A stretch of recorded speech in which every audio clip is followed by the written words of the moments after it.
আপনারা আমাদের ব্যবসায়ী ভাই, আজকে প্রায় 80 থেকে 84 দিন আমরা ব্যবসায়ীরা সারা বাংলাদেশের একটা সিন্ডিকেটের বিরুদ্ধে আর একটা মন্ত্রণালয়ের একজন ব্যক্তির বিরুদ্ধে আজকে 20 লাখ মানুষ পথে বা রাস্তায়। খুবই লজ্জার বিষয় যে মন্ত্রণালয়ের যে ব্যক্তি আছে ওনার আসলে কি লজ্জা আছে কিনা আমার জানা নাই। আপনাদের কি মনে হয় তার লজ্জা আছে? তার যদি আমাদের প্রতি, দেশের প্রতি, বাংলাদেশের প্রতি যদি তার বিন্দু মাত্র দেশপ্রেম থাকতো, আমাদের সাধারণ মানুষদের নিয়ে সে যদি একটা সেকেন্ডের জন্য চিন্তা করত, তাহলে অ্যাটলিস্ট আমাদের নিয়ে সে একবার চিন্তা করত। আমাদের যে এজেন্ডাগুলো আছে তারা কিন্তু শুনতে পারতো, অ্যাটলিস্ট তারা কিন্তু আমাদের কোনো কথা শুনে নাই। এই পর্যন্ত আমাদের যতগুলো কথা দেয়া হয়েছিল একটা কথাও তারা রাখে নাই। তারা শুধু বলেছে যে চোরকে চুরি করো, আর গৃহস্থীকে বলেছে সজাগ থাকো।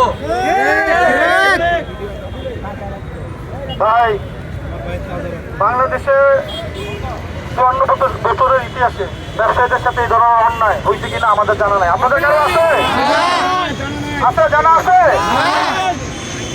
আজকে একটা সিন্ডিকেট মনে করেছিল যে 15 বছরের সরকার, আমরা এই সুযোগটা কাজে লাগাই, কিন্তু তারা বুঝে নাই যে এই বাঙালি আমরা যারা আছি তারা আমাদেরকে চিনতেই পারে নাই। পারছে মনে হয়? যদি পারতো তাহলে দুঃসাহস দেখাইতো না, দেখাইতো। আমি তাদেরকে বলতে চাই, বহুবার আপনাদেরকে বলছি, আপনাদের যদি লজ্জা থাকে তাহলে এখনো সময় আছে। এই 25,000 ব্যবসায়ী 20 লাখ মানুষের সাথে প্রতারণা করেন না ভাই। পারবেন না, পারবেন না, দাঁড়াইতে পারবেন না ইনশাআল্লাহ। আমরা 84 দিন দাঁড়া ছিলাম, আরো 84 বছর প্রয়োজন হলে আমরা দাঁড়া থাকবো। পারবো ইনশাআল্লাহ। আজকের মানববন্ধন আমরা কি শান্তিপূর্ণ করতে পারছি? পারছি না? আমাদেরকে কেন দোষারোপ করেন আপনারা? ব্যবসায়ীরা রাজনীতি বুঝে না ভাই। আমরা আজকে নিজেদের কারণে রাস্তায় নামছি, আপনারা নামাইছেন। লজ্জা থাকলে এখনো সময় আছে। এই সিন্ডিকেট ছেড়ে মানুষের পক্ষে আসেন, মানুষ মনে রাখবে, এই জাতি মনে রাখবে। আরে বিলেন হয়ে যান না, মির্জাফর হন না, মির্জাফর হন না। মির্জাফরও কিন্তু ছিল না, ছিল। আপনারা যা করতেছেন মির্জাফরের থেকেও কঠিন। এই দেশে মির্জাফর টিকে নাই, কোথাও টিকবে না ইনশাআল্লাহ। স্পষ্ট বলতে চাই, আজকে রক্তের বিনিময়ে রাস্তায় দাঁড়ায় আছি। মিডিয়ার ভাই আপনারা দেখান, দেখান নিচে। আজকে আমাদের এখানে 100 মানুষের তাজা রক্ত এখানে দেওয়া আছে। এই সিন্ডিকেট ভাইদের উদ্দেশ্যে বলতে চাই, দোষ সাহেবের উদ্দেশ্যে বলতে চাই, এই ব্যবসার জন্য তো আজকে রক্ত দিছি, কালকে জীবন দিতেও দ্বিধা করবো না। আমি যদি না বাঁচি, আমার ব্যবসা যদি না থাকে, আমার কোনো মূল্য আছে? আপনাদের কোনো মূল্য আছে? কি বলবেন পরিবারকে? বলার ভাষা থাকবে? আমাদের জন্য আপনাদেরকে বলে দিচ্ছি, আমরা মৃত্যুর জন্য প্রস্তুত আছি। আমাদের সাথে এই সিন্ডিকেটের পায়ে তারা করবেন না, সিন্ডিকেটের পায়ে তারা করবেন না। যথেষ্ট হয়েছে, আর না, যথেষ্ট হয়েছে। আপনাদেরকে বলে দিচ্ছি, আজকে রক্ত দিছি, কালকে কি হবে আপনারা চিন্তাও করতে পারবেন না ইনশাআল্লাহ। আমাদের প্রশাসন ভাইদেরকে দিয়ে অবৈধ কাজে লাগে, আমাদের ভাইদেরকে গুলি করছেন, আপনারা টিয়ারশেল মারছেন, বহু ভাই আমাদের আহত মেডিকেলে। তাই আপনাদের কি কষ্ট লাগে না? ব্যবসায়ীদের দিকে এভাবে টর্চার করে? আরে ভাই, আমরা কি ক্রিমিনাল? আমরা ব্যবসায়ী, সারা বাংলাদেশ জানে, সরকার জানে, কারণ আমরা বৈধ ব্যবসায়ী, আমরা লাইসেন্সধারী তো ব্যবসায়ী। কিভাবে আপনারা কথা বলেন ভাই? কিভাবে আমাদেরকে আপনারা লাঠিচার্জ করেন, টিয়ারশেল মারেন? লজ্জা! আপনাদের ধিক্কার জানাই। এই ব্যবসায়ীরা এই জাতির আপনাদেরকে ধিক্কার জানায়, ধিক্কার জানায় আপনাদেরকে। আপনারা ফিরে আসেন, বসেন, সমাধান করেন। আরে এনআইআর বিষয় তো আমরা কখনো বলি নাই যে এনআইআর চাই না, বলছি? কোনো ব্যবসায়ী বলছে?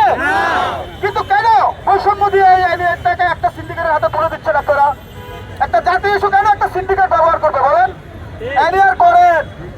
ব্যবসায়ীরা চাই। 1 বছর টাইম দেন, প্রপারলি এটাকে ডেভেলপ করেন, করে তারপরে এনে চালু করেন। আমরা তো আপনাদেরকে বলি নাই করেন না। আমার দেশের সিকিউরিটি আমরা চাই না, আমার দেশের নিরাপত্তা কি আমরা চাই না? তাহলে আমাদেরকে কি বুঝাচ্ছেন আপনারা?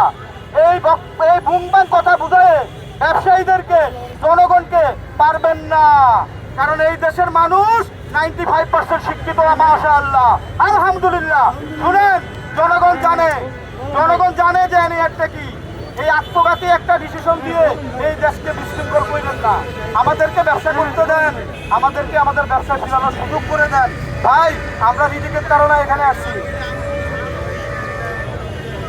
আমাদেরকে ব্যবসা করার সুযোগ দেন, আমরা ব্যবসায় ফিরে যাই। ভাই, আমরা আজকে ক্যাডের তাগিদে এখানে নামছি, কথা বলতেছি ক্ষুধার যন্ত্রণায়। ভাই, ক্ষুধা যখন পেটে থাকে তখন কি বলি কেউ জানে না। ভাই, আপনারা আমাদেরকে সুযোগ দেন। সিন্ডিকেট ভাইদেরকে বলি এগুলো ছাড়েন। আপনারা ব্যবসা করতেছেন, আমরা কি কিছু বলতেছি? করেন না ভাই, আগে আপনারা করেন নাই, আমরা করি নাই কেন রে ভাই? আমাদের এই ব্যবসাটা আপনাদের নজর পড়লো, বলেন কি আছে এই ব্যবসায়? বলেন, আমাদেরকে করতে দেন, আপনারাও করেন, কথা বলবো না। আমাদের এখানে এখন উপস্থিত আছেন চিটাং মেট্রোপলিটনের সভাপতি আমাদের আরিফ ভাই, উনি এখন আপনাদের কাছে বক্তব্য রাখবেন ইনশাআল্লাহ।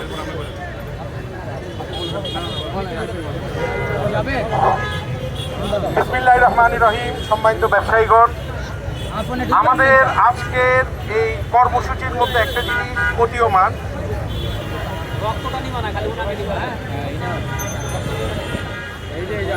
সরকারের এই রক্ত চোষা নীতির বিরুদ্ধে আজকের এই রক্ত দিয়ে আমাদের এই ফ্ল্যাগ আঁকা।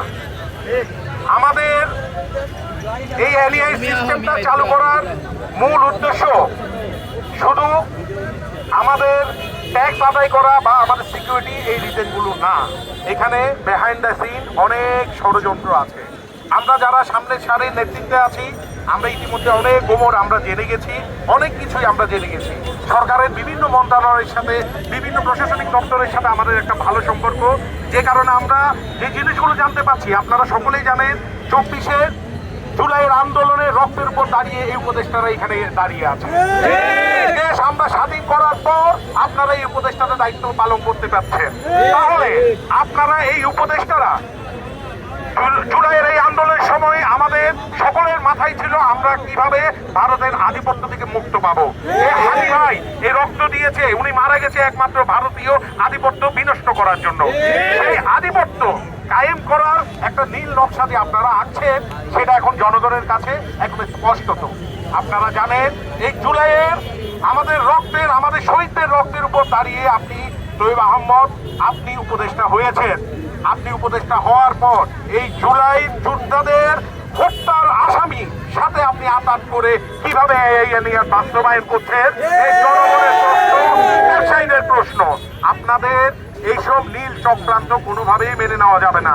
এই নির্বাচনের আগে তড়ি ঘড়ি করে আপনারা যে এই এনআইআর সিস্টেমটা চালু করতে চাচ্ছেন, এটা কি মগের মূল্য? আমরা কি বেঁচে আসছি? আপনারা কি মনে করেন? আমরা সকল ব্যবসায়ীরা এখনো শান্তভাবে আপনাদেরকে বোঝানোর চেষ্টা করছি। জুলাই আন্দোলনে আপনারা দেখেছেন অনেক অন্যায় নিপীড়ন আমরা সহ্য করেছি। এই নিপীড়ন সহ্য করার পর দিনে যদি আমি ধরি 33শে জুলাইয়ে তো জানতো না শেখ হাসিনা যে চলে যাবে। আপনারাও পালানোর পথ খুঁজে পাবেন না। আপনারা এই এনআইআর সিস্টেম ফয়েজ আহমদ তৈয়ব সাহেবকে আমি বলতে চাই, আপনি চলে যাওয়ার অনেক ব্যাগ গোছাচ্ছেন, আমরা খবর পেয়েছি। আমরা কোন এয়ারপোর্ট দিয়ে আপনাকে পালাতে দিব না। আপনি এই সরকারে থাকা অবস্থায় যদি এটা আপনি বাতিল না করেন, কোন এয়ারপোর্ট দিয়ে বাংলার জনগণ আপনাকে যেতে দিবে না। আপনি কোন ভিআইপি মুভমেন্ট না, পুরো এলাকাটাকে আমরা ঘিরে রাখবো। একজন একজন চেক করে করে আমরা এয়ারপোর্টে ঢোকাবো, হাত দেওয়া হবে না। আমি ডক্টর মোহাম্মদ ইউনূস স্যারকে বলতে চাই, আপনি অনেক সুনামধন্য একজন ব্যক্তি। কিছু উপদেষ্টার জন্য, কিছু ভারতের আধিপত্য, ভারতের দালালের জন্য আপনি প্রশ্নবিদ্ধ হচ্ছেন। আমি চাই আপনি নিজ হাতে এটা হস্তক্ষেপ করেন। এটা কোনো ছোটখাটো বিষয় নয়। জুলাইয়ের যে আন্দোলন, গোটা আন্দোলন ছোট আন্দোলন ছিল। এই আন্দোলন যে বিশাল রূপ ধারণ করবে কারো কল্পনায় ছিল না। আমরা যারা ব্যবসায়ীরা আছি, আমাদের সাথে জনগণ আছে, আমাদের সাথে ছাত্ররা আছে। আপনারা দেখুন, একটা ইনফিনিক্স, একটা টেকনো মোবাইল, এই মোবাইলগুলো একটা 20,000 টাকার মোবাইল আপনি কোনো কারণে বিপদে পড়ছেন, বেচতে যান, কত বেচতে পারবেন? 6-7 হাজার, 8 হাজার, সর্বোচ্চ 10,000। ভাই আমাদের যদি একটা সেকেন্ড মোবাইল কেউ আমাদের থেকে কিনে, বা আমাদের যে পিআই প্রোডাক্টগুলো একটা কিনে, সর্বোচ্চ 2,000-4,000 টাকা লেস দিলে এই মোবাইলটা আবার সেল করা যায়। তাহলে আমি মনে করি এই মোবাইল ব্যবসার সাথে আমাদের গোল্ডের যে ব্যবসা কিছুটা সামঞ্জস্য রয়েছে। কিভাবে? আমরা অনেক ফ্যামিলি গোল্ড কিনি সঞ্চয়ের জন্য এবং ব্যবহারের জন্য। এই গোল্ডগুলো অনেক সময় বিপদে পড়লে আমরা সেল করি। তাহলে সেল করার সময় কিছু টাকা ভ্যালু লেস করে আমরা এই স্বর্ণগুলো বেচতে পারি। কিন্তু এই টেকনো, এই আজাইরা মোবাইলের কোম্পানিগুলো আমাদেরকে স্বর্ণ বলিয়ে যে গোল্ড বলিয়ে যে সিটি গোল্ড ধরিয়ে দিচ্ছে, এটার অবস্থান আমরা কোনোভাবে মেনে নিব না। আমরা কোনোভাবে এগুলো মেনে নিব না। আপনারা প্রধান উপদেষ্টার আমি দৃষ্টি আকর্ষণ করছি, আগামী 2 দিনের মধ্যে যদি এটার কোনো সুরাহা না হয় তাহলে আমরা কঠোর থেকে কঠোর আন্দোলন যাব। আজকে আপনারা গতবারে যে আন্দোলন হয়েছে, আন্দোলনের আগে বিটিআরসির ভবনে আপনারা যারা উৎপাদনকারীরা আছেন, আপনারা আপনাদের বিভিন্ন লোক লেলিয়ে দিয়েছে, বিটিআরসি ভবন ভাগিয়েছেন। ভাগিয়ে আমাদের নিরপরাধ ব্যবসায়ীদেরকে আপনারা জেলে ভরেছেন। আপনারা স্বৈরাচারীও জেলে অন্যায় করেন, এর চেয়েও খারাপ অবস্থান আপনাদের। দাঁত ভাঙা জবাব দেওয়া হবে। এর পরবর্তীতে আমাদের পরিবার নিয়ে, আমাদের ফ্যামিলি নিয়ে আমরা পথে নেমেছি। আপনারা ঠান্ডা জল কামান দিয়ে আমাদেরকে অপদস্থ করলেন কেন? আমরা কি কোনো ভাঙচুর করেছি? কিছু করেছি? আমার ব্যবসায়ী ভাইদেরকে আপনারা গ্রেনেড, সাউন্ড গ্রেনেড করেছেন কেন? আমরা কি অপরাধী? আমরা কি কোনো ভাঙচুর করেছি নাকি? আমরা ব্যবসায়ী, শান্তিপ্রিয়। এরপরে আমাদের একজন ভাই, যিনি উনার হাতে শিশু ছিল, ওই শিশুকে আপনারা কি নির্মম ভাবে আপনারা অপদস্থ করেছেন। আপনারা চিন্তা করে দেখুন, আমাদের আজকে এই মানবাধিকার সংঘ এরা কোথায়? আমি জাতিসংঘের মাধ্যমে এটা সুস্থ বিচার চাই। কার নেতৃত্বে, কার ইন্ধনে এগুলো হচ্ছে?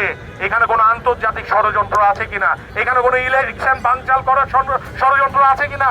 এখানে আমাদের পার্শ্ববর্তী দেশ ইন্ডিয়ার কোনো ষড়যন্ত্র আছে কিনা? এগুলো খতিয়ে দেখার সময় এসে আমার একজন ব্যবসায়ী সে গুলিবিদ্ধ হয়েছে। আপনারা বলছেন গুলি আপনারা ছাড়েন নাই, তাহলে গুলিটা কোত্থেকে আসলো? আসমান থেকে ওই যে শেখ হাসিনার মতো বুলেট কোত্থেকে ছুটছে আপনারা জানেন না? ভাই এসব তাল বাহানা করিয়েন না, জনগণকে খেপাতে যাইয়েন না। জনগণকে খেপালে আপনার গতি থাকবে না।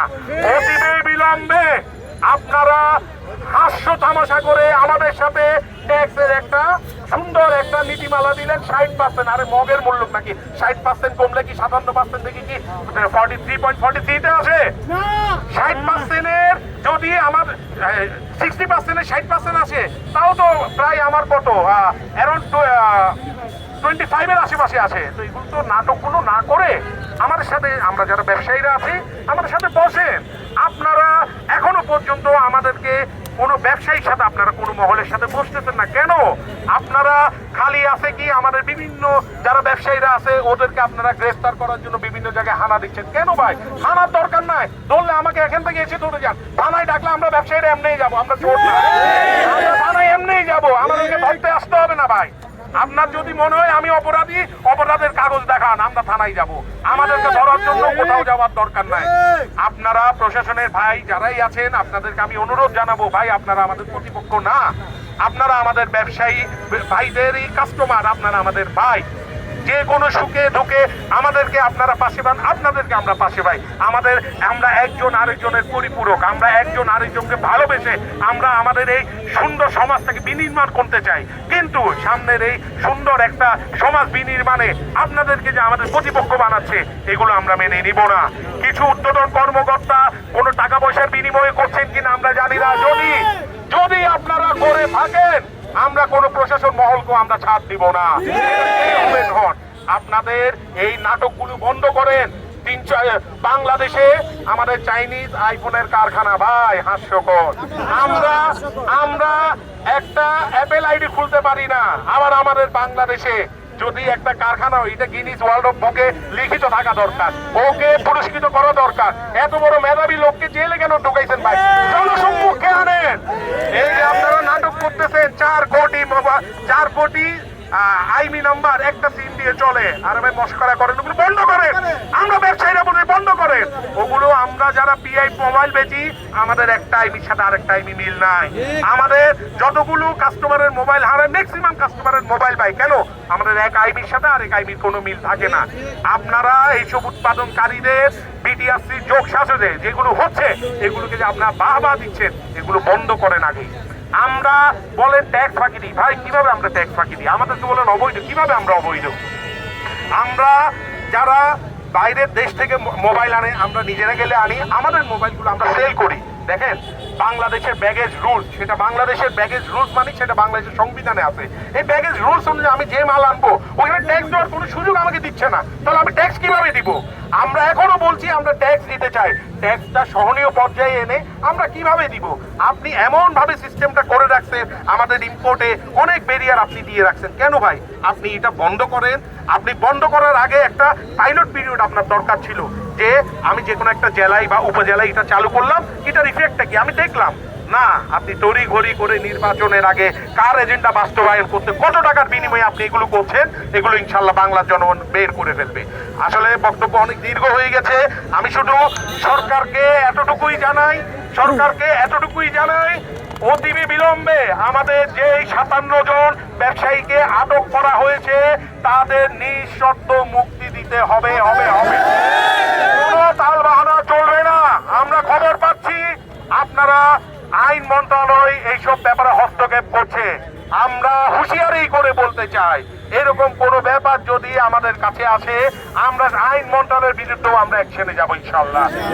এবং আমাদের যেই একটা মিথ্যা বানোয়াট মামলায় আমাদের বিভিন্ন ব্যবসায়ীদেরকে নাম এনেছে, আমি অতিবি বিলম্বে এই অন্যায় এবং এরকম একটা বানোয়াট মামলার আমি অতিবি বিলম্বে এটার খারিজ চাই, এটা মামলা উইথড্র করতে হবে, কোনো বিকল্প নাই। এই এনআইআর সিস্টেম যেটা আছে এনআইআর সিস্টেম সম্পূর্ণ বাতিল করতে হবে আপাতত। কেন? আমরা চেয়েছিলাম সংস্কার, আপনি আমাদের করছেন লাঠিচার্জ, এই কারণে এনআইআর আমরা বাতিল চাই।